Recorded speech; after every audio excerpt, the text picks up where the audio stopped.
بسم الله الرحمن الرحیم. د سلام په وړاندې کولو سره مو د میدان وردګو ملي راډیو څخه تر دې مهاله لنډو مهمو خبرونو ته هرکلی کوم.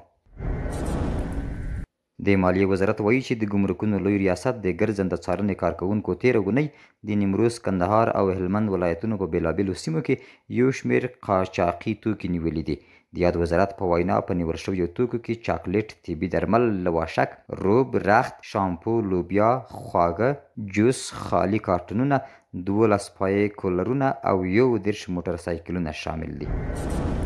د پنجشیر ولایت مقام ویاند سیف الدین لټون وایي چې له بدخشان او نورستان ولایتونو سره د دې ولایت د نښلېدونکو سړکونو د جوړولو چارې 80 سلنه بشپړې شوي دي. د ښاغلي لټون په وینا د پنجشیر بدخشان سړک چې 210 کیلومتره اوږدوالی لري تر دې دمه 148 کیلومتره بشپړ شوی او د پنجشیر نورستان سړک چارې هم یوازې 22 کیلومتره پاتې دي. د پنجشیر ولایت ویاند زیاته کړې چې د پنجشیر تخار سړک د ابتدایي سروې چارې هم پیل شوي دي. د میدان وردګو ولایت پوهنې ریاست کې د 50 استادانو لپاره د ساینسي علومو په برخه کې د علمي او عملي زده کړو په موخه 12 ورځنی سیمینار پای ته ورسید. د یاد ریاست رئیس مولوي محمد عثمان اوریت وایي چې په دغه ریاست کې د ساینسي علومو د زده کړې لپاره مجهز لابراتوار جوړ کړی چې وخت نه وخت به د ټولو ولسوالیو ښوونکي مرکز ته راوستل کیږي تر څو علمي تجربې خپلو زده کوونکو ته ولېږدوي. د بشر حقونو د څار سازمان په استرالیا او بریټانیا هیوادونو نیوکه کړې چې په افغانستان کې د خپلو عسکرو د جنگي جرمونو څېړنه ځنډوي. د بشر حقونو د څار نړیوال سازمان ویلي هغه افغان کورنۍ لا هم د عدالت په تمه دي چې خپلوان یې د 20 کلنې جګړې پر مهال د جنگي جرمونو قرباني شوي دي. استرالیا تر دې دمه یوازې یو عسکر په دغه جرم تورن کړی دی.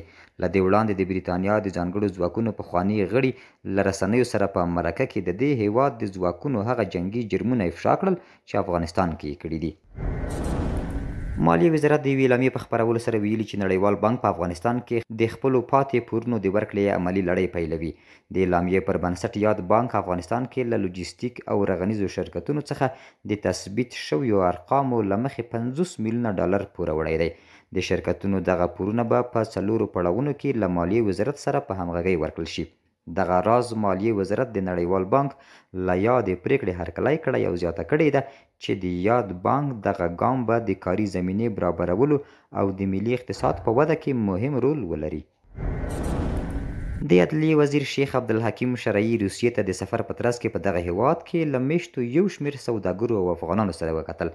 د عدلیې وزارت وایي چې دې کتنه کې ښاغلي شرعي د یادو افغانانو او پانګوالو ستونزې اوریدلي او د حل په موخه یې د اسلامي امارت سفارت ته اړینې لارښوونې کړې دي.